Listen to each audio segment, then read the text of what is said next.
আমার কাছে মনে হয় বাংলাদেশে অনলাইন হ্যারাসমেন্ট দিন দিন বেড়ে চলেছে।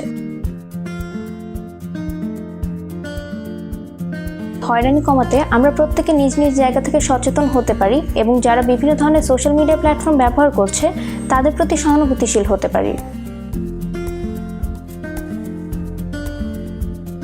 কেউ হয়রানির শিকার হলে আমার কাছে মনে হয় তার আইনশৃঙ্খলা বাহিনী শরণাপন্ন হওয়া উচিত। অনলাইনে নিরাপত্তা নিশ্চিত করতে তরুণেরা বিভিন্ন ধরনের সামাজিক কর্মসূচি নিতে পারে, মানুষজনের সঙ্গে কথাবার্তা বলতে পারে এই বিষয়ে সচেতনতা বৃদ্ধিতে এবং নিজ নিজ জায়গা থেকে অন্যদের প্রতি সহানুভূতিশীল হতে পারে। এবারের ইউথ ডেতে তরুণদের প্রতি আমার একটাই অনুরোধ, আমরা যেন অনলাইনে হ্যারাসমেন্ট প্রতিরোধে আরও বেশি সচেতন হই এবং নিজ নিজ জায়গা থেকে অনলাইন হ্যারাসমেন্ট প্রতিরোধে সর্বোচ্চ চেষ্টা করে যাই।